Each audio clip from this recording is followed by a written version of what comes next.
Hello, everyone. Welcome back to another episode of the Tussock Talks podcast. I've done that a few times, haven't I? If you're a regular listener of the pod, you know that the sound is probably a little bit better in this place compared to what we're used to. We are in a cool little studio, myself and Luke, and we are going to talk about a interesting topic because one of our most listened to episodes was about being a man, masculinity, and I felt like Luke would be a good guest to talk about this. Posted something online about it. I think I messaged you. Yeah. Do you know what you posted? After the podcast with James, no? Was it? The attractive man thing? Was that? I can't remember what it was. I feel like it was something to do with Chris Williamson, though. It was probably from that podcast then, yeah. It might have been. So myself and Mr. Hempton were... the main man. Oh, the big fella. But we're going to just have a conversation, have a chat about it.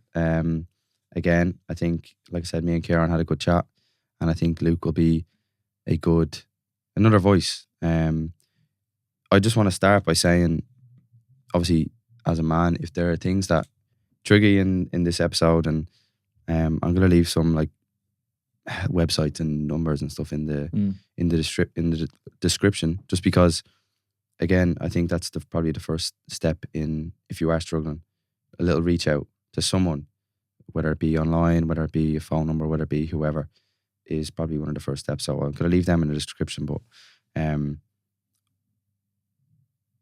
have a quote, or not a quote really, but Chris Williamson talked about this, about how suicide rates among men under 30 have risen by 40% since 2010 and are 4 times higher than young women. Why do you think that's the case? It's a difficult one. It is a difficult one. I don't know, there's a lot of guys killing themselves, isn't there? And that sounds blunt, but there's a lot of young men, under 30, under 40, under 40s even young, taking their own lives. And it's a real epidemic. I don't really know why or what's going on, but I think it's a bit of a loneliness epidemic as well. There's a lot of guys that don't have any friends, which is insane. Yeah. And I think, as we were just discussing, we grew up with team sports, that kind of community. And then maybe that gave us more of a, first of all, friends and people that we spend time with and discuss things with, but also that just opened us to almost a brotherhood. Because when you're playing team sports, football for both of us, it is a brotherhood, and you're out in the pitch and you give everything for the lads, you know? And I think for me, that's carried across to the rest of my life and my friend group and how I kind of behave with the boys as such. But a lot of people don't have that. Do you think that's, let's say at 16 when football finishes for a lot of people, do you think that change from brotherhood, fighting for each other, to nothing is the reason why? Obviously the boys will still have their mates in school or whatever, and maybe their mates are doing things that they don't really want to do. That complete change over that, you know, you're all striving for the same goal. You're all trying to win a game. And when that finishes, you don't really have anything else. That shared goal kind of thing. Yeah. I don't know. And I think even with school, like your school lads, like I had a really big group in school growing up. Some of them I still talk to, some of them I don't. But we all kind of, like in school, you're kind of placed, you just happen to be together. Like there was 200 people in our year in Scalisa. And we had a group, maybe 12, 15 lads come and go over the 6 years. But that kind of shared goal with the football is something that kind of really brings you all together. You want to win cups, you want to win the league, you want to win big matches, whatever it is. Whereas in school, like, what's the shared goal? Get loads of girls, you know, drink as many cans as you can, and like be the coolest fella, have the freshest tracksuit. I don't really know if there's a... Well, it probably is that. There's probably some sort of hierarchy, in a sense that, you know, you have your group of lads and you think you're better than the other group of lads. Oh, big time. And again, it's kind of that primal instinct of, you know, like, yeah, we're maybe not trying to beat them, but we're trying to be better than them, maybe to get the girls, or to be cooler. But you know? Even like in areas, like say all my Malahide lads, we just kind of disliked the Portmarnock lads for no real reason. And one of my cousins was, you know, Mark, he was mates with all the Porto boys. But we'd be like, oh, fuck those lads. Like, we'd be like, oh, like we get their girls, you know, we get the Porto girls out with us and kind of take their group as such. So, you know? primal. Like assert dominance over these little 16-year-old boys. Yeah. But it is, you kind of like, there's no real end goal with that. You're just trying to be cool, but no one really tells you what cool is as well. Yeah. No one really defines that. Whereas as you grow up, you're able to kind of define your own cool and pick what you want to be good at and pick what you want to focus on. But when you're 16 to 20, do you think people are not willing to find their own cool? They're okay with staying the same cool as what they've been their whole life. You know what I mean? Like even I'm 23 and there's a lot of lads that I know that are still doing the same stuff that we were doing when we were 16, 17. And it's not cool anymore. Like you've been doing it for 7 years. You're doing the same shit, you know? You kind of have to put yourself outside of what you know, outside your comfort zone, and just try different things and see what you actually like, instead of what is the social norm of like what people think is cool, I guess. I think people are scared of that though. People are scared to jump out and try different things for fear of judgment. Yeah. You know? Like even, like say playing tennis wouldn't have been a cool thing in our friend group. Even if one of the lads was really good at tennis, we'd be like, playing tennis for it's football. Yeah. You have to be good at football. What are you talking about? You have to be strong. You have to be big. But tennis wasn't cool. Tennis is cool. Tennis is real cool. Yeah, tennis is a class sport. You know, rich sport. Like but like we just kind of as a group maybe just said, nah, that's not cool. And then anyone that did that, fucking loser. Yeah. Like, what are they doing? Yeah, it's a waste of time with a racket. You know.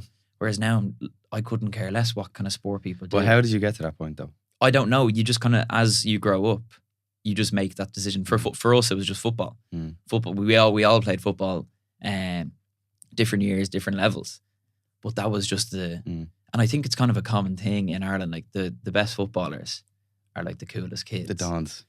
I got away with a lot. To be fair, yeah. Just in you haven't stopped. You're still playing football. I know. Well, yeah. we'll see about that. But it does. That is the thing, and I've noticed that, especially since I've started doing all the mad stuff that I do. I'm posting online and stuff. It's like initially that may be frowned upon, but I just do it because I actually enjoy it. That's what I want to do. And like, yeah, I may live my life a little differently than you, but I don't judge you for how you live your life. If you judge me for how I live my life, fair enough. Like, I don't really care. But I think a lot of young guys, especially, struggle with stepping outside the box because, like you said, fear of judgment, fear of people perceiving them differently. And I think that needs to change, to be honest. I think we need to start encouraging guys to be different and stop just being normal just because you're afraid of being different. Putting yourself in a box. Yeah. And I think people are, they're happy to sit still when there's so much of the world out there. Like, I'm so lucky that I got to see the world. Like, I've traveled so much just because of the nature of what I achieved in football. And to now have, obviously, when you leave Ireland and you leave the bubble, I always use the analogy of like, do you ever watch The Simpsons? Yeah. When the dome is over Springfield? Yeah. That's what Ireland is like, I feel like. And when you step out of the bubble and you look back in and you go, wow, like everyone is the same. Yeah. Everyone does the same thing. Everyone goes to the pub. Everyone just lives that same life. And when you leave, it's kind of like you're frowned upon for leaving. Yeah. The judgment is crazy. And Yeah. even you say Ireland, like Malahide a bubble. Yes. Portmarnock's a bubble. Yes. You know, it's Dublin is a North big bubble. Dublin's a bubble, Yeah. you know? And even like for me, I went to the Institute for 5th and 6th year. Even that kind of I'd say so. stepping out of what I was used to and hanging around with Southsiders now, which was completely new. That was a big step for me, but that taught me a lot about, you have to deal with different people in different ways. Like you don't talk to everyone the same way, and you don't talk to adults the same way as you talk to the lads, and younger people as you talk to the lads. You kind of have to put on almost different masks to deal with different people in the world. And the quicker you learn that, then the quicker you grow, really. But if you don't put yourself in that position where something's new and you're in a new school and you have to trek into town and there's all these different people and you're calling the teacher by their first name instead of miss and putting up your hand, like that really made me realize from a young age that adults are just normal people as well. Like, I wasn't scared of teachers in the Institute, whereas in Scalisa I would have been. I'm just like, like they have authority or whatever. But then when I got to the interview, I was like, Paul, he's sound. He's not this big scary character that's going to give out to me and shout. I was just like, nah, Paul's cool. I can chat to Paul like anyone, You understand that that's like, it's your initiative that will get you the grades. And it's the exact same in terms of like what you do in your life. No one's going to push you to do anything. I noticed that, like, no one cares about you. Yeah. Like, at the end of the day. And no one's going to give out to you either. No, yeah. Yeah. Like, your mother, your father, maybe your siblings, they love you, but no one else gives a rat's because they're too busy focusing on their own problems. Yeah. I was going to say life, but more so problems. And like you said, when you went to the institute, when you went to Amsterdam, you had to learn how to speak to Dutch people. Yeah, which are very different. It's the exact same with me. I went over there and we had one American on our team. So there's me thinking, oh, like, I'm going to have to learn how to speak to the Americans, blah, blah. Yanks, yeah. I had Brazilians, I had Italians, I had Spanish kids that never spoke English before in their life. I don't know how they managed to get in the country. Yeah. And then you have to communicate with them. You have to tell them your goals. You have to tell them like everything about you. And they have to try telling you everything about them as well. It's like you're being thrown in the deep end. And again, I think when you do that, you learn so much about yourself as well. You learn about other people, but more so about yourself, I think. Especially at a young age, I think it's important. Like I moved to Amsterdam when I was 19, straight after leaving cert. Well, ours got cancelled, but it's like I had no idea what I was doing. And it was only because I had this idea of moving to Amsterdam was kind of in the locker for a little while. And I just went through with it. It was July when I decided and I was moving over in August because the chaos leaving cert, no one knew it was cancelled, etc. And then it was only July because I had everything had my accommodation reserved and had my place in college, but I hadn't like pulled the trigger as such. And then I remember I was saying to my mum and dad, my mum and dad are really supportive, but my mum doesn't want me to go to Amsterdam. Are you mental? The first time I said it, she was like, sex, drugs, brazzers, party, everything. She was like, you'll go over there and lose the head, But I went over for college. I went over because the university I was in is a good university and I wanted to do something different. I was just like, if I don't like it, I can always come back. And that was my kind of way of thinking. But it was only when I landed in Amsterdam. I'd never been to the Netherlands before, right? Hadn't even gone to visit. And I just landed and I was in the airport. I had my 20 kilo and my backpack or whatever. And I just landed because I hadn't even looked up where my accommodation was. I didn't know where I was going. I was just like, get to Amsterdam. And then I got to the airport and I was like, what am I doing? Like, I've made a terrible decision. I don't know anyone. I didn't know a single person in the country. Didn't know Dutch. They all speak English. Yeah. But I was like, what am I doing? And then I got to student accommodation. And that was another thing. I was like, right, I'm in this big building with hundreds of other people, but I don't know any of them. I don't know who my roommates are going to be. I don't know what's going on. But just the fear, and that's me. I'd be confident in my own ability to go talk to people. But then this was something completely new, random people. And I was like, how am I going to do this? And then a week later, I had a job in a cafe that I was a baker for a little while. I don't know. Sylvia, my own boss, she said to me, did an interview. Her boyfriend at the time was Irish as well. And we were just chatting away and she was like, oh, do you want to start? I was like, yeah, sure thing. Start tomorrow. She was like, have you baked before? I was like, no, I'll try it though. Sure, whatever. And just threw myself in there. So within a week, I'd moved country, met loads of new people, started a new job, doing a new thing. And then my degree started as well. What a week. Think about what you learned and grew in that 1 week. Yeah. And then 3 months, it takes ages to adjust. Like, I don't know about you, I was homesick a little bit. Like, I was away for 3 months and then I came back for Christmas and it was still COVID and there was I still felt so tied here. I was so attached here. I was the only people I would chat to were the lads. And I'd sit on FaceTime and then you hang up and you're like, like, where's all my mates? Why did I leave my mates? Why did I leave my family? But I don't know, without that, like, I wouldn't be the person that I am, but have taken that leap and like, I recommend it to anyone. Yeah. Just move away, even if it's for a bit. Like, my brother's going away now. He's gone to my older brother. He's gone to Bali. Lovely. And even a few months away, and then move somewhere else. If you don't like it, you can always come back. Having Ireland as your base is so solid. We're very lucky. Yeah, especially where we live. Like, we're blessed, absolutely blessed. And if you have a decent family and you have some good friends, and that's your base. Like, my idea was, I have the lads and I have my family. That's always going to be there. So anything else is just a bonus. So I can go explore and go to Amsterdam and take a risk. I think it's so important to leave, genuinely. And like I was saying with you, I left at 19. And I knew I was signing myself up for 4 years. Yeah. Because if I went and 2 weeks in told me, man, like, I'm coming home. She would have said, no, you're not. Like, do you Yeah. know what I mean? Yeah. So I knew 4 years and then decide. And to be honest, when I was going over at first, I was like, I'm here for good. Like, you know, I'm going to find a woman and marry her and get the green card. Like what every Irish lad thinks about. You still do it. Yeah, maybe we'll see. But there is so much of the world out there. And the only thing is, right, and we're kind of going a bit off topic, but again, this is just chat. Like, what's your opinions on Australia? I'll be very interested to hear this because my sister's going in a few weeks. And I'm so proud of her for doing it. Generally, I love the fact that she's older or younger? She's 2 years older. Okay. So I love the fact that she's going. I'm so excited for her to just get out and experience the world or whatever. I'm just scared that Australia is just becoming the new Ireland. And you're going to Australia to go to the pub with Irish people. Yeah.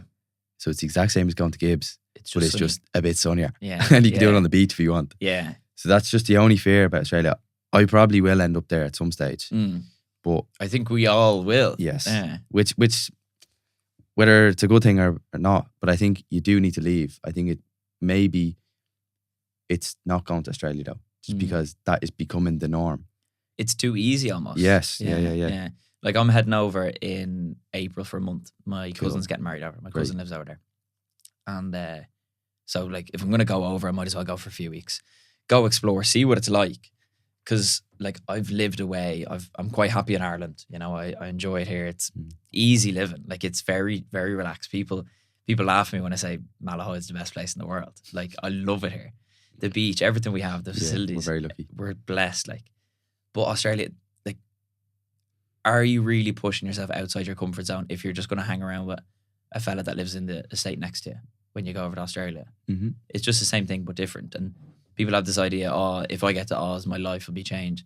Your life's still going to be difficult. You're still going to have problems. Like, it's not going to just magically disappear, but you're just in Australia. You're just a bit sunnier. Yeah. And there's red all the time. But I don't know, like it seems like a nice place. And I think Irish people really do long for the nice weather as well. And English speaking country, of course, that makes things easier for getting a job and you can earn good money. So Australia is always and like maybe people's parents have gone over. Like my dad went over when he was younger. So it's an obvious kind of choice, but throwing yourself somewhere like Slovakia or something is a bit mad. Great. You know, somewhere going to Eastern Europe or going over to South America and living there for a while, like traveling and living are two very different things. But that's real uncomfortable. And some people don't want to go that deep, you know, like even Amsterdam, it's not that, it's an hour flight away. Everyone speaks English, but it's a different culture. It's a different life, you know, that they live. But I do think Australia is good, but I don't know, for some people, I think it would only exacerbate their problems as well. Yeah. You know? I do think, again, I think the fact that it is so far away makes people think that, oh, it's completely new. We're starting something. Because, again, it's 30 hours to get there. You're not close. It's a day. Like. And like, even I say, like, obviously I'm only like 6 hours, let's say, in time difference, but it takes me a day to get home. And it's like, there's so much that can go on. Like, in that 12 hours or whatever, 15 hours that you're on that flight to the US, you're alone. You don't really speak to anyone. Like, I just journal, like, on the flight. I just write on the flight. Proper, like, you have to lock in on the flight. Yeah, and it's just like, again, I've grown so much just in those flights. Literally, I remember that, like, I've been very lucky. Like, there's been Irish guys that I've been with at every school. When I went over first, there's been a few times where I've traveled on my own, and you get like a bit emotional, like just on the flight, and it's just like you're looking out, like, especially when you leave Ireland and you see all the fields, and then it just goes to the water, and you're just there back over the Atlantic. Yeah, it's just it's very scary, but at the same time, I feel like I've grown so much from leaving, and not just from the process of leaving, but also the process of learning about yourself. And I do feel like it's necessary, especially for young guys now. They need to reinvent themselves because in no time you'll blink and you'll be 45 and you'll still do the same shit that you'd always done. Yeah. And you'll regret not trying it. Yeah. And that's my biggest fear.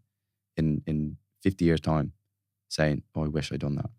You know, I wish I had said hello to that person, or I wish I had moved to this country or tried this thing.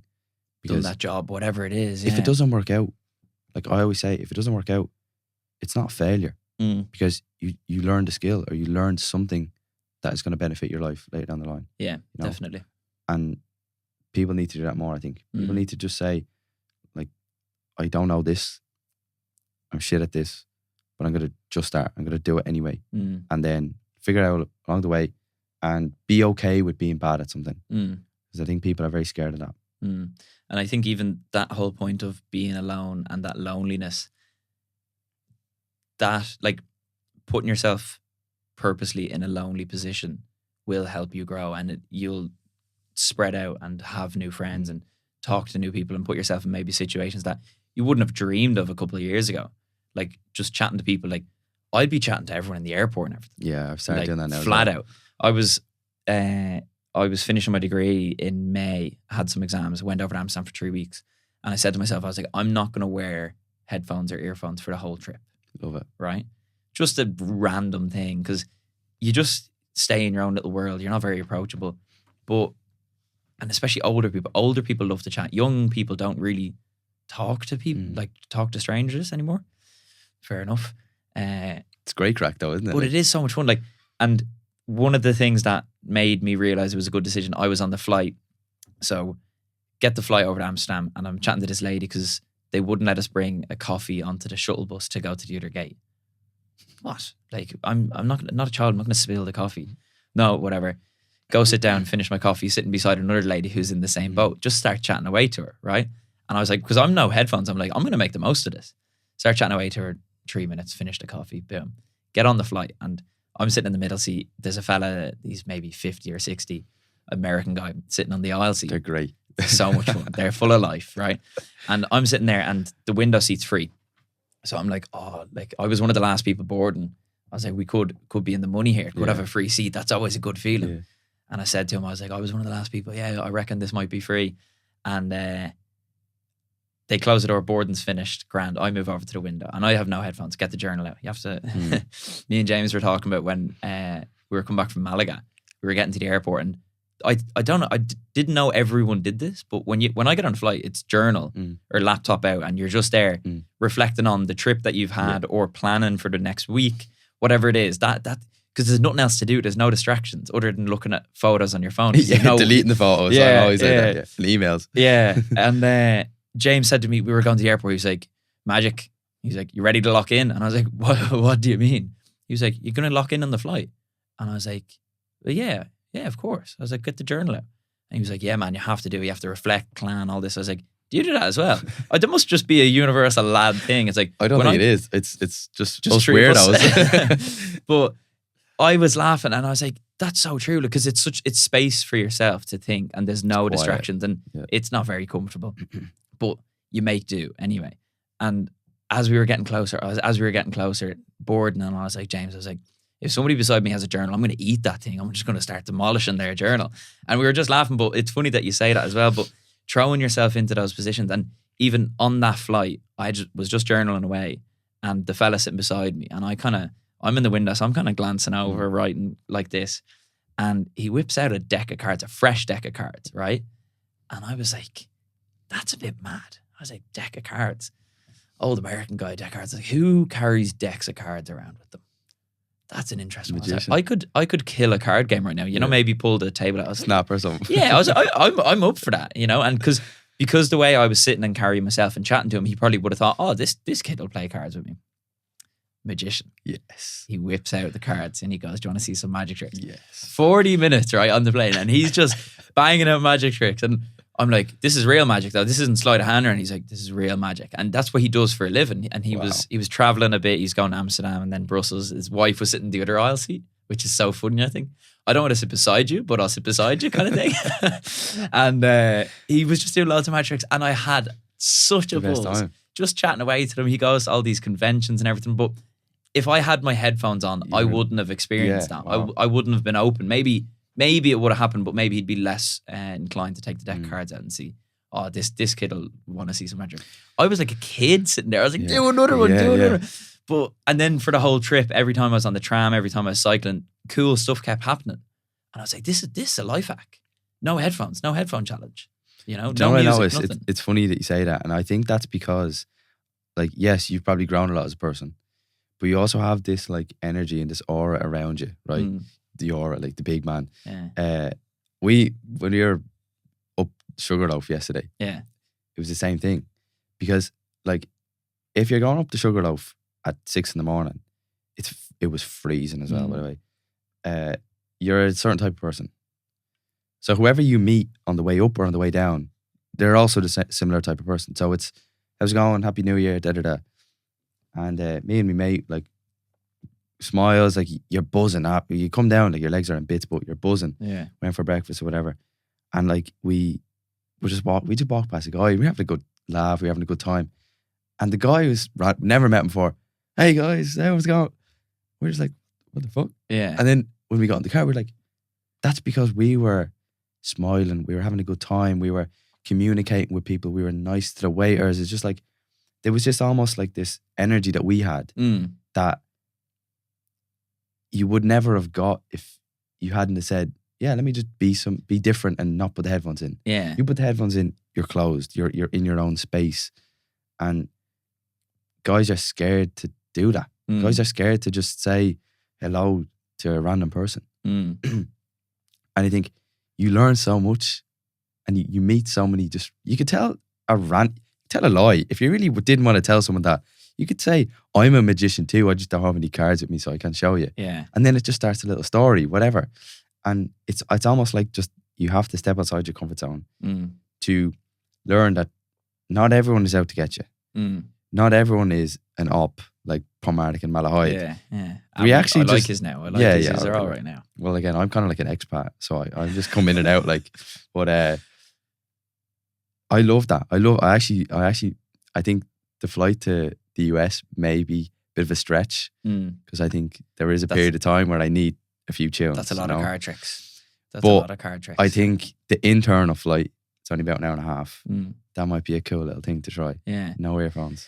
It's just, and I think even to touch back into like the whole masculinity and that gives you confidence. Chatting to people gives you confidence. And whenever like a couple young lads that I'd be chatting to are people the same age and they wouldn't be as confident as me. Like I'm very outwardly confident and inwardly as well. But like I'll just chat away to everyone with a smile on my face like that. And people will gravitate towards me sometimes like that fella on the flight and he'll be like, oh, he looks like a happy chappy. I'm going to go show him a few card tricks. But I think developing that skill and it is just reps. And every now and then you might say good morning to someone on a hike and they say nothing back. And you go, oh, good morning. And you're just still like, well, good morning. Yeah. You know, you're not like, what's his problem? I'm not saying, you'll say good morning to the next person. Yeah. You might get rejected every now and then, but it gives you that confidence in your own ability to kind of shine a little bit and talk to people.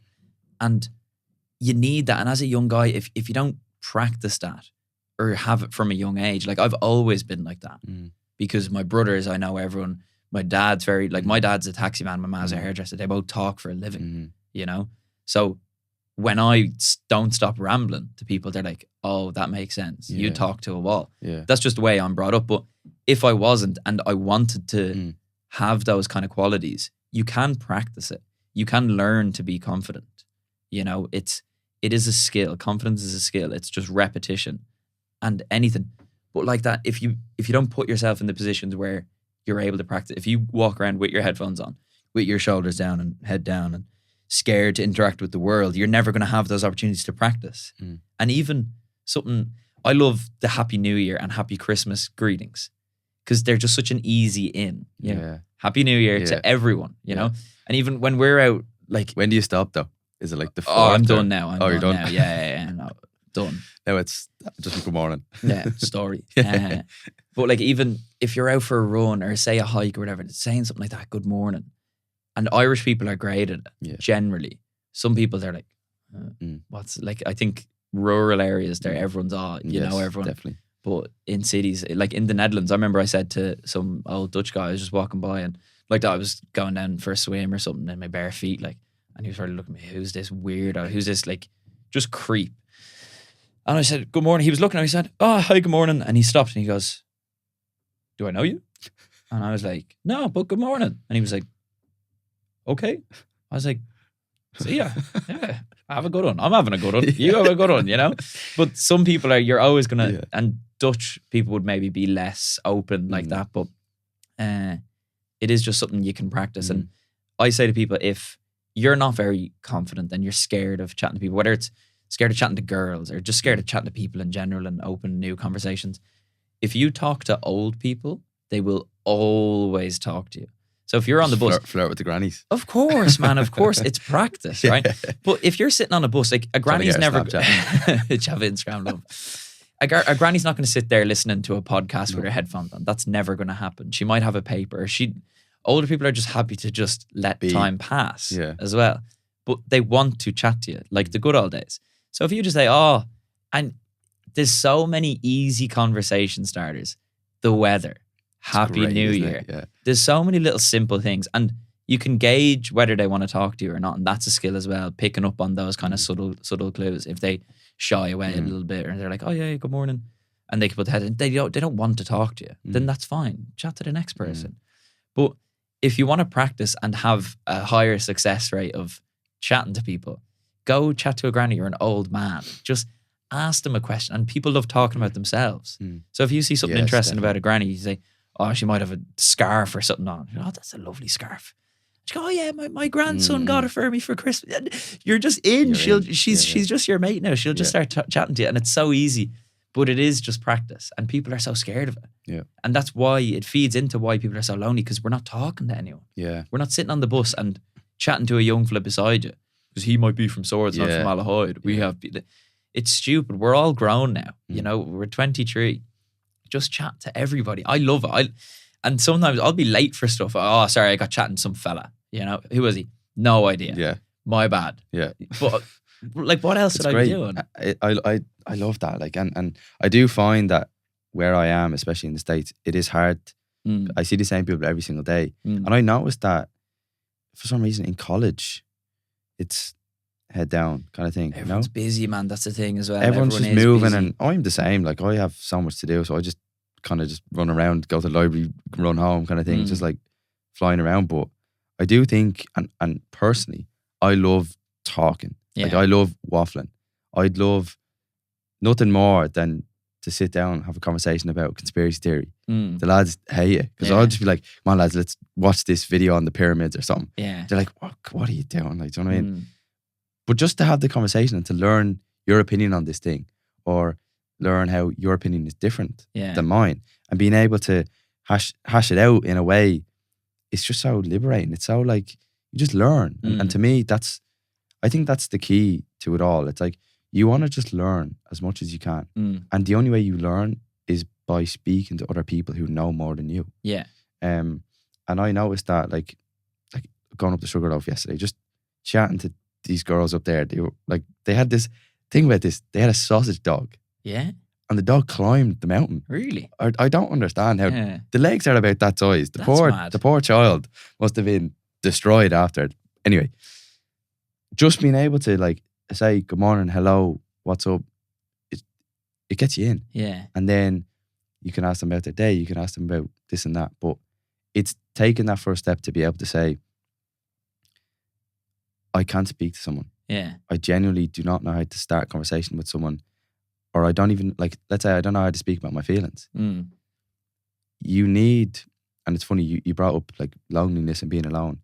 I do think that there is a period of time that you need to be alone to really understand yourself. And like, for me, moving away was my period alone. I had the lads, I had my friends over there, but I felt extremely alone. And it was that period that allowed me to learn the most about myself. And then I was like, okay, well, I want to change this. I want to change this. I want to be more confident, be more outgoing, whatever. But it was only that period of loneliness, let's say, that I could learn those things about myself. Yeah. Whereas people nowadays are too caught up in their own shit, and they're caught up with what they have to do tomorrow, or, you know, what their friends think of them, or what their girlfriend tells them to do. that they never are alone, and they never have the time and space to think for themselves. Who am I, kind of thing. Who am I? Yeah. And you said the journalist. I love the journaling because you just speak. You're speaking to yourself. And I think that's the basis of, like, if you want to change. I think young guys need to be striving for something. It doesn't have to be a massive goal. Like, it doesn't have to be like, I want to be a billionaire. Like, monetary is kind of a bit silly, I think, but having some sort of mission or passion or drive towards something is so key. People always say, like, oh, I don't know how to find my passion. I don't know how to find whatever. It's like, you'd never know your passion at the start. And all you have to do is just spend some time on your own, learn about yourself, learn about who you are, what you like, who you spend the most time with. That's key as well. And then figure out what you want to change. And the process of altering the different aspects of you will eventually lead you down a path where you will figure out what you want to do and who you want to do it with. Because I think that's key. And that's something that I've really focused on the last 6 months, probably, is who I'm doing the cool shit with. Yeah. The goal is always to do cool shit with cool people. Yeah. And it just enhances everything when you have a good group of lads, especially because I think we need to start developing that. We need to start having people, guys who are okay with talking about themselves and talking about what they're going through. And I think the reason why I started the podcast, and myself and Kieran done it, was because we felt like that was kind of lacking, especially in the area. There's no one to say that it's all right to be feeling shit. And yeah, we had to get pretty vulnerable in the first few episodes, get them out of the way. And if someone wants to go back and listen to them, by all means do, and learn about me and all my troubles. But for us to be vulnerable and to say that to someone else who, again, me and Kieran weren't that close when we really started the podcast. We learned so much about each other. And that can be the exact same to the person you met on the bus. Yeah. They mightn't speak to someone for the whole day. They might be extremely alone. Yeah. And you might be the only conversation that they have that day. I think that's fascinating, you know? The effect you can have on someone's day is insane. Oh, absolutely. Like, when I was in Amsterdam first working there, it was all COVID lockdowns, etc. So we'd only have 2 people in the cafe at a time. And the amount of people that would come walk their dog, and then the only human interaction in real life that they would have was with me, right? I'm at the till taking their order, one of the lads making their coffee, and they've 2 minutes with me before their coffee's made and they're at their door. And speed dating. Yeah, speed dating with the world. I loved it because I'll chat away. I'll always have questions to ask them. I'll always have a story, or how's your dog getting on? How's this? You build those kind of relationships with customers. But it was only when I was leaving after 3 years of being there, and we had a little going away party, people write me cards and everything, customers, which I just thought, oh yeah, they just come for a coffee and it's just a coffee and maybe a little bit of a chit chat. But a lot of people said, they were like, you made a lot of those like darker mornings or those darker times a lot better, you know, just with a smile and a bit of a stupid story or whatever I'd be saying, you know. And I was the only person they'd meet, and I'd feel bad almost. I'm like, oh, I'm the only person you meet. God bless you, you know, what, you unfortunate soul. But they enjoyed it because I'd have a bit of life about me, and maybe that would get them through the day. And they get a nice coffee as well. They get that kind of dopamine from both of those things. And especially when you're just going back, you're working from home and it's online and it's horrible out and you're just with your dog. And then you go down and you're like, do I have the head for Luke today? I don't know, maybe not today. But sometimes you're like, you know what, maybe I need a bit of Luke. And it's not just me. Maybe I need a bit of the barista to be nice to me, or, you know, a pretty girl in the shop, whatever it is. You just go, that little thing could just make your day. And you go, oh, you know what, today wasn't that bad. And then you're not so lonely anymore. But I think you touched on there having like lads groups and being able to actually communicate and just spend time and do cool shit with cool people. It's so important. Like even last night, so 2 of the lads are back. So I'm basically in my group of 4. I'm the only one in Dublin now. Wow. Right? One of them's in Galway, 2 of them are in Amsterdam. So we did a bit of a switcheroo. Yeah. And I don't mind that. I've loads of other friends. I've loads of other people to chat to. I'm busy with work. I'm running around like a maniac. But I love when the lads are home. And the 2 of them are gone now today, back to Galway and Amsterdam. And we said, okay, one of the lads was sick all Christmas. He got the flu, like everyone else apparently. Yeah. And like me. I don't mind. And we said, let's do something. We have to do something before we go away. And we're like, what are we going to do? Because, you know, when you're 17, 18, you first get your license and you're like, we'll drive up the Howth, and you just kind of spend time with the lads, 4 lads in the car, and it's all cushy. Recreating those kind of feelings and those kind of nights where you're like, we didn't do much, but we had a great time. And you don't have to sit there and talk about your feelings, but you can just chat. And if something comes up, you can chat away to the lads about it, and you can tell them, and you can be open and honest with them. But like last night, we just went out to Donabate, lit a fire on the beach and listened to music. And we were there till 1 a.m. Dropped the lads home. And I just went home. I was like, what a way to spend the night. That was like, great. What a way. And it's so simple. Like so simple. Nothing crazy happened. Nothing out of the ordinary. But we were just sitting having fun. And stuff like that is so important. And like that fills my cup as such. Yeah. You know, then I don't feel lonely. Like the lads will be gone away. I'll see them. I'm going over to Amsterdam next week. And then after that, I probably won't see the lads for a good bit. But that fills me up. And then I can just go back and just go back to work and whatever. I don't have to worry about seeing the lads. You get your bit of the lads as such. And that kind of fills my, like, that's why I'm not lonely. I have them.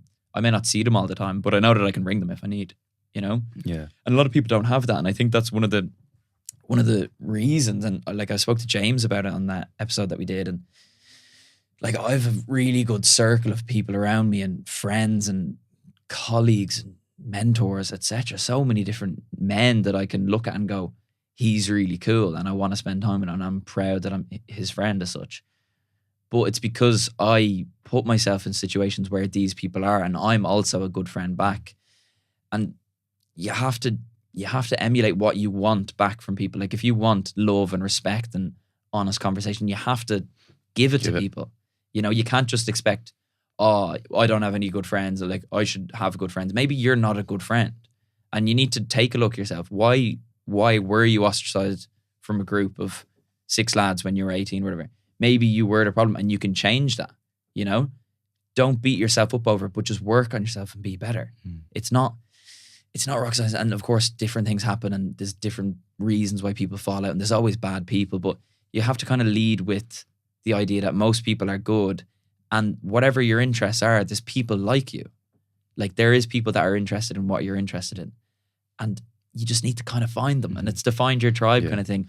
And like, say us, like we didn't know each other a year ago, and we're not best friends by any means, but we're interested in similar things, posting online and like personal development and growth and putting yourself in different situations. And now we're sitting having a chat, and I think that's beautiful. You know, absolutely. People that you meet online. I think that's the coolest thing ever. It's so cool. Yeah. And look at you, like you're from the same area as me, and say James is from up the road, but I could meet someone from fucking Zimbabwe and I could just think he's the funniest fella in the world, but I met him online, he liked my Instagram post, I text him and he's just the most enthusiastic person ever. That could happen. And I think that's beautiful. I think that's the power of social media. I think that's the power of the internet, the connection of it all. And it has its downsides as well. We're too connected almost. But if that's what you use it for, it can be really beautiful. Absolutely. Yeah. I realised, and you mentioned it there at the start, how if you want to attract these people, you have to become that person too. And you have to become the character. The key is the character who is the same among the group of people that you want to be around. Yeah. And I noticed that I wasn't the character just yet. So I worked on myself to be able to then get into the circles that I'm in now, and I'm so grateful. And I'm only starting, like so many people that I've met just from posts online, which again is another thing. Maybe you need to fucking post online just to get access, whatever. But I do think that the world that I'm in now, almost like personal development, masculinity, can seem somewhat frowned upon. And I do think the word masculinity has a negative connotation to it.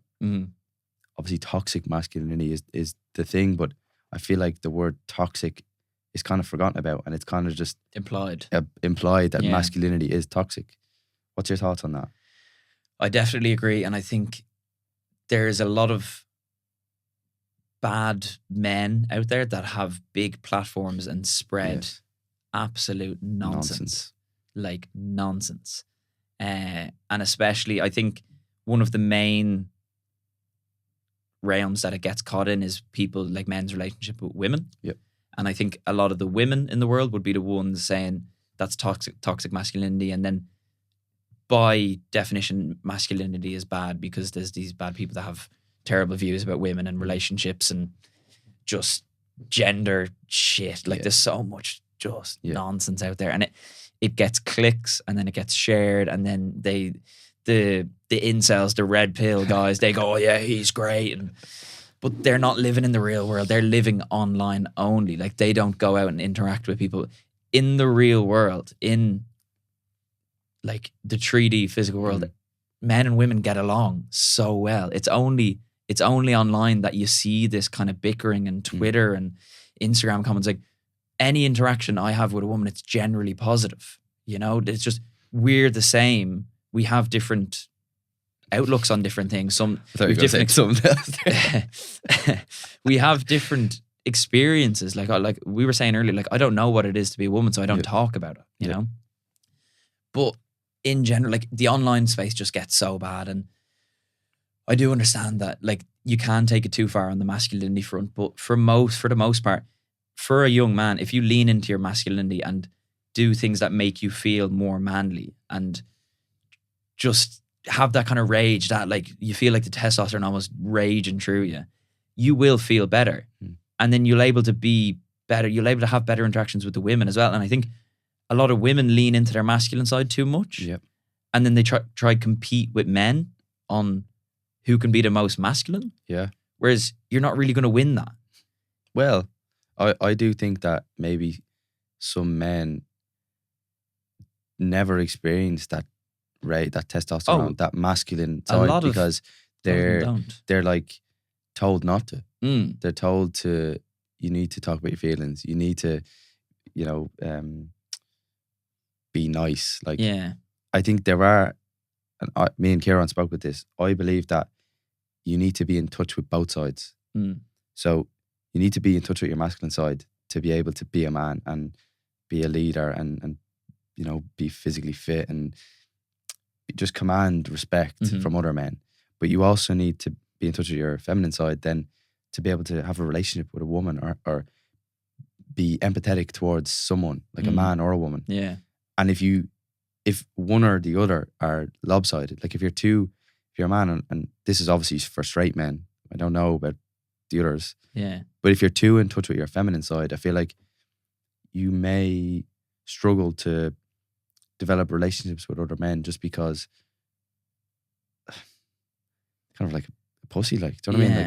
Like, and it's not a bad thing, but I feel like there are sometimes when you do need to go to the gym and or hit a punching bag and like be like a strong male, masculine, and really feel it. Whereas I think maybe a lot of men are afraid to do that because of how the world will perceive them. The label of it, yeah. And like that, like I think guys like doing guy shit. Yeah. And there's some things that girls just don't get. Like lighting a fire last night, like it's so much fun. Like we had an axe and we were just chopping up wood and doing that, and we were all taking turns and we were slagging each other, like, you swing the axe like a fucking idiot, you know? But something like that where you're outside, you're doing things with your hands, you're sitting around a fire with the lads and you're just chatting away like that.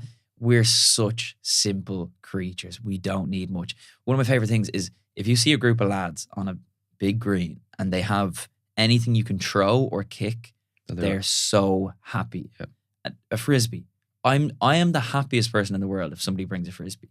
Or when you're with a couple of lads and just random people will come join in. They're like, can I play? There could be a language barrier there. You're like, oh yeah, can I play football? Everyone has to play football. Yeah. Stuff like that. And I think if you lean into that and spend time doing more guy things, and you should, because it makes you feel good. It gives you that dopamine. You're like, I'm with the boys. I'm hanging with the boys. That's so simple. And then it gives you the room to come home and be by yourself and then maybe actually think about your feelings a little bit more and have that more, I don't know, feminine nature to you when you're around other people, because you kind of got that out of the way. You got the stupid monkey man shit out of the way. So you're like, lovely, I can just be a normal, balanced human again.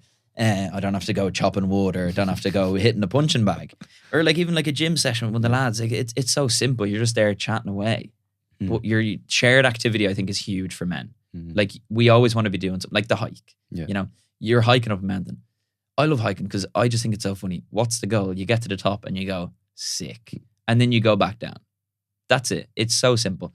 We don't need much. It's just, it's in our nature to just go explore and spend time with each other. And like, I don't know what that is for women, you know, because some girls will look at that and go, oh, that's so cute. Like, guys are so funny. They're such simple beings. They're like puppies, you know, they're just happy and they'll just frolic around, and then it's all well and good.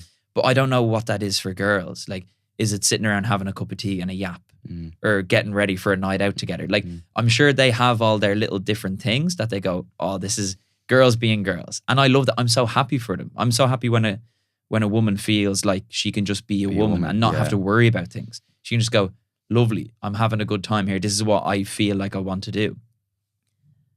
And if we just, guys do their guy shit with their boys, girls do their girl shit with the girls, and then come together and we can all be friends and do shared stuff. And it's simple, but there's so many arguments about it, and like women in male roles and stuff, all this, and it's like girls doing men jobs and blue jobs, all this. Like TikTok, what are you talking about? Like, what are you talking about? Like, if I have a wife, I'm going to take the bins out. You know, it's just a blue job. If the windows need cleaning, I'll clean the windows because I don't want her up on a ladder to fall off or something. If I fall off a ladder, I'll be grand, you know.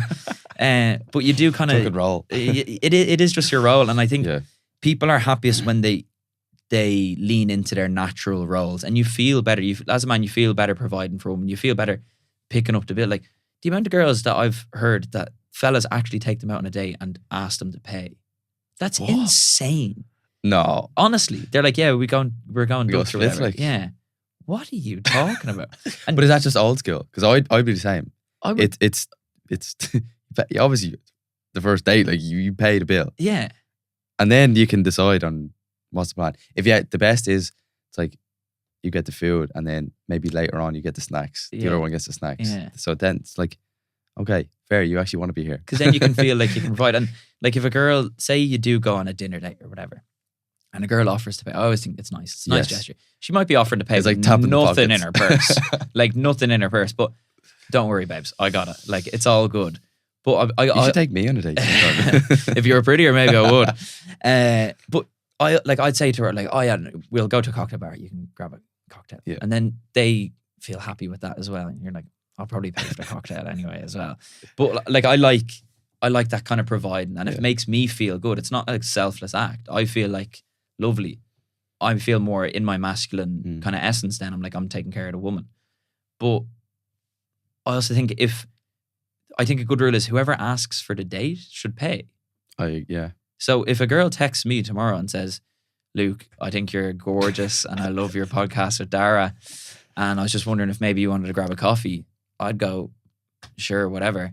And then if she said she wanted to pay, I'd go, well, I guess it's your day. It was your idea. You can pay if you want. I'm happy to pay. I have enough money for myself. Go on, bro.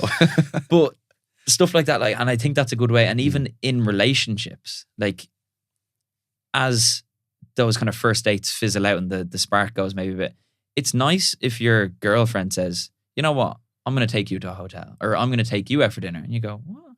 And they're like, yeah, I'll get it. Yeah, okay, sweet. We'll have a day on you then. Lovely. That's perfect. But then that's also further down the line. But like the amount of guys. I actually didn't know what an incel was until a couple of months ago. Kieran told me about it. He was like, do you know what an incel is? I was like, no. And then when he explained what they actually are and who they are, I was like, there's millions of them.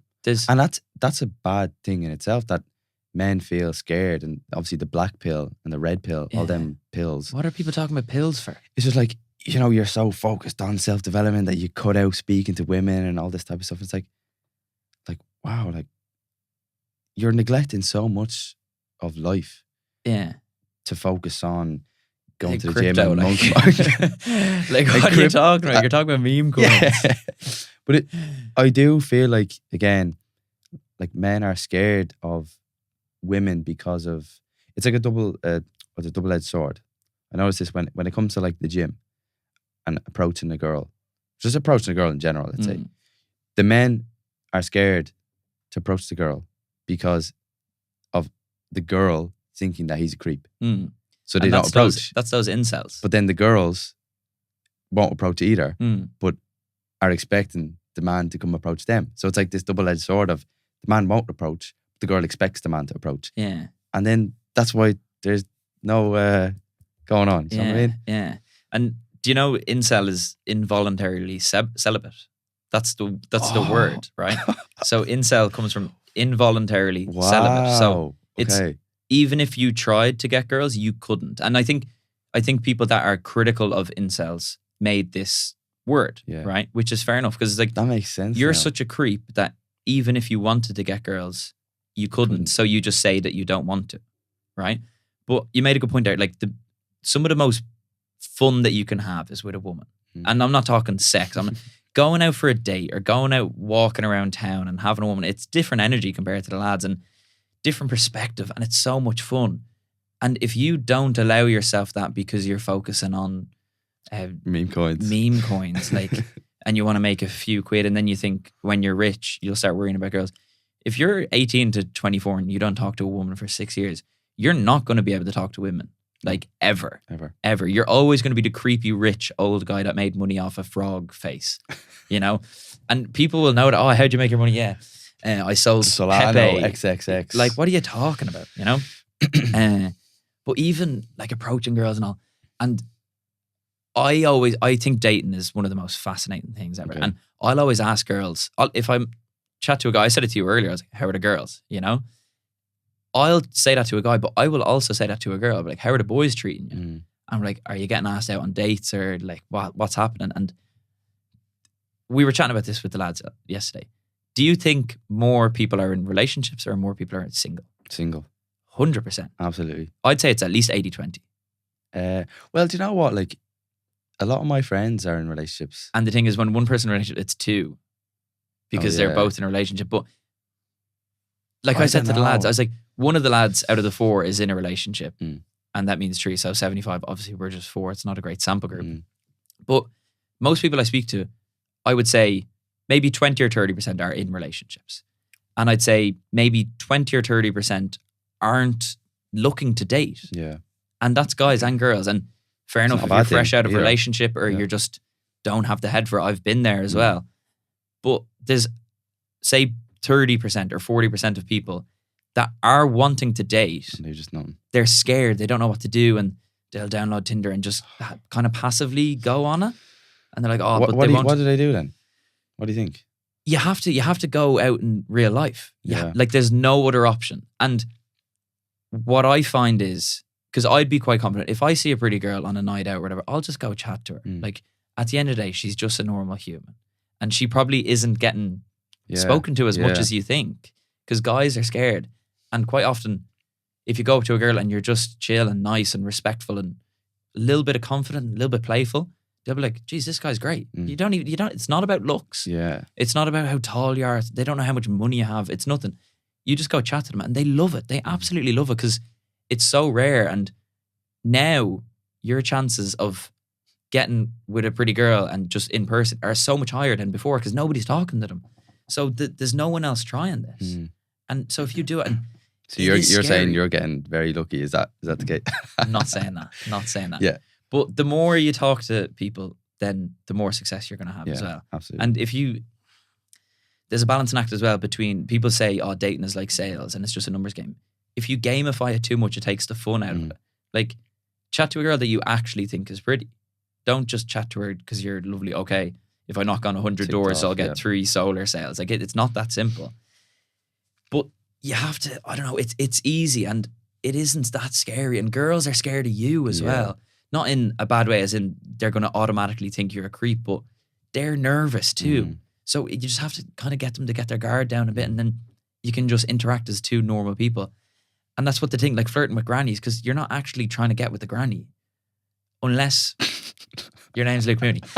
But you're not trying to seal the deal and take them on a date. But I think that should be the case with every conversation that you have, though. It's not like, obviously, you're going on a night out or whatever, but I think your man James Smith always talks about this, how like you're not just asking them straight up like, are we leaving? Yeah. Do you want to go back to the gaff? You may get their number and then you may text them and then you may go on a date and then over time, Yeah. you might seal And the deal. oftentimes you'll find out that you actually don't get along that much. But It's if perfectly you don't fine. make that first step, then you're never going to know that. Yeah. And it is that simple. And you can always have that like with respect. If you go on a date with a girl, you have a good time, you go on another date, you're like, I actually don't like you. You have to tell her as well. I think that's communication is really low and people go on dates that don't want to date. I don't anyway. like that. Yeah, I don't like that. They're like, oh, I'll go on a date, but like, I don't really want to be dating. And you're like, what the fuck are you going on the date for? You know? It's like, we're wasting both of our time here. If you're not looking for anything, if you're not in the headspace to have a relationship or to even consider dating, like that middle ground, what are you going on one date for? Just don't do it. You know, it's like, oh, you're waiting for something spectacular. It's always work. It's always push and pull with these kind of things. And it is a team game. So I don't know. It's a weird world. And I think a lot of people aren't dating. And I think everyone should be dating. I think you should be out there more. And a lot of young guys, they're just passive and just scared. They're just scared. So scared. Again, it all just ties it back up together. People are just scared of being different. Scared of being the opinions of others. And I really do think that needs to change. Like, I genuinely believe guys need to just put themselves out there a bit more. Speak. It doesn't necessarily have to be about your feelings all the time. I do think that's important. But just be able to speak to people and don't be an incel. Yeah, don't be an incel. And in fairness, I'm not an incel, but I do love working and I love being on my own and I'm completely content being alone, which I think is probably the first step in being able to then be in a relationship. Yeah. Because you're not filling voids. You have to be happy with yourself before you start worrying about taking care of someone else. You know? It is like you have to solve that first. And especially I think if you come out of a relationship and there's always that trauma and you have to rebuild almost and you need that time. But once you kind of get that dialed down, it doesn't take 6 fucking years, you know? Just get that dialed down and then you're able to, I think if you're not able to like carve out a bit of time in your day to go on a date or text a girl or whatever, and you just have no time for women, you're doing something wrong. Like, it's one of the best things in the world. Chatting to girls is the best thing ever. It's just like, you don't know what's going to happen. Another person's at play here. They're a little bit less predictable than the lads. You already know the lads. They're always going to love you. Yeah. And it's a bit of a game and it's fun. And the rewards are amazing. The rewards are so high. The risk is almost nothing. If you go chat to a girl and she sacks you off. You're not a weirdo. Yeah. You'll be grand. Exactly. They're not going to start going, he's a fucking weirdo. Get him out of the bar. Where's Angela? You know? It's I don't know. People are just so scared. And it is one of the more beautiful things in life, spending time with people of the opposite sex. So how do you think, we'll close up because obviously we've been here for, I don't even know, too long. Like, in terms of a man, let's say, how do we create like a better man? A modern day 2025, how do we create a better man? I think you have to go through some sort of hardship. Yeah. And luckily in our day and age, you get to choose what you want to do.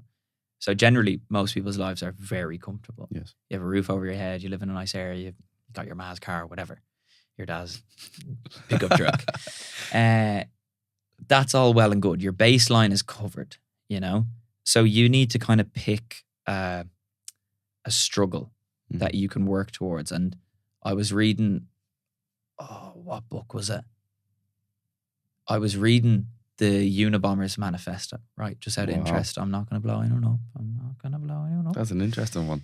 Very interesting character, but he had a really good name for it. I can't remember it off the top of my head, but it was basically just like the activities that we do to pretend we're struggling, you know? So it could be running a marathon. It could be going to the gym. It's kind of just stuff that you put yourself through to mimic that struggle of life and give you a bit of meaning. You need one of those, at least one. And whether it's physical or mental, it doesn't really matter. You need to be learning, always learning. Like, that's one thing that I've kind of realized now. Growing up in school, I was always working, in school, and doing something physical. Those 3 things, and then I'm very happy. If one of those things fall out, then the balance goes off. At the moment, I'm not really learning anything because my uni is done. I'm pretty busy with work and running, of course, but I want to reintroduce that and start learning more things, doing more courses, whatever it is. You need those three things. You need work, learning, and something physical, because you can't mentally operate well if you're not physically pushing yourself. Yeah. And the rewards you get from challenging yourself physically and whatever it is, it doesn't have to be a marathon. It doesn't have to be something I'd like. Something that you'd like to do and you think is cool. Whether that's padel, I don't really care. But pushing yourself and saying, I want to train for something, I want to have a goal for June, and going towards that, that's really important. And then other than that, I think socializing is huge. We're humans. We're pack animals. We want to chat to each other. And if you completely neglect that and you're just sitting on the computer all day, then you need to cop on. You're not going to be happy. You're not going to be fulfilled.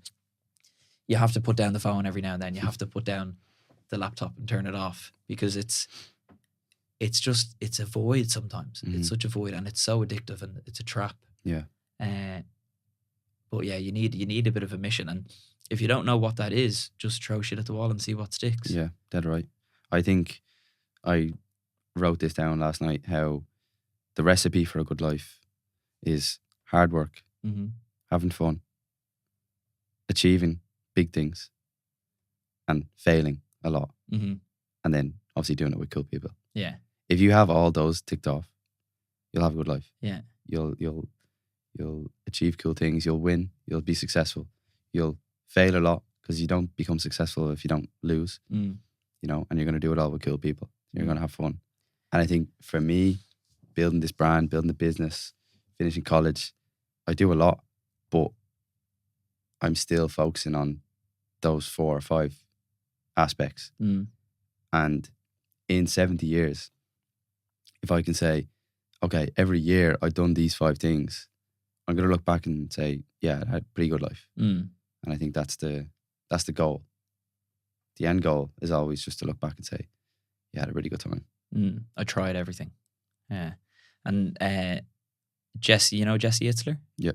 He has a good thing about, I think it's a misogi, it's called. Okay. It's like an ancient Japanese tradition where each year they'll try plan something in the calendar that's really difficult.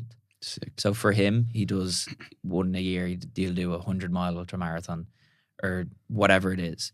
And I think that's a good way, especially with the new year and going into the new year and just going, what's the difficult thing that I want to achieve this year? Just pick one. And whatever happens, if you get that done, then you can go, it was a good year. And I love that. I love that. Love it. You have to do something difficult. And yeah, I think we're after naming a good few things there. That if you... We've got some great clips. The recipe for a good life. Yeah, no, definitely. And I think the people is... Having fun and the people are probably the 2 most important things, because the hard work is generally by yourself. And that's on yourself. And they're the lonely hours. They're the dark mornings, you know? But if you get those done, then you don't have to feel bad about enjoying yourself with the lads and taking the piss every now and then, you know? And having fun. Once you have that kind of ticked off, and even if you break it down to just a day, if you get up early, go for your swim, get all your work done, come 3-4 o'clock, you're free as a bird and you can feel good about yourself and go, you know what? I'm going to go enjoy the rest of the evening. Yeah. Have a good time. I guess we'll leave it there, man. That was a long one. But I think it was a good one. Good chat. Like, it was more so, again, I didn't want this to turn into like some sort of question answer situation. Just a chat. And I think people will listen to this and say, what are these two waffling about? But there are little nuggets in there that if you are really listening and you're attentive, you'll learn and you'll pick up. And thank you for coming on. Thanks for having me. I'm grateful to have you as a friend, even though we don't really see each other that often. But I'll have to come to Iowa. No, you don't need to. No, but yeah, thanks for coming on, and thanks to everyone who's listening. 100%. Also, thank you to Dan and the studio. Shout out Dan. Shout out Dan.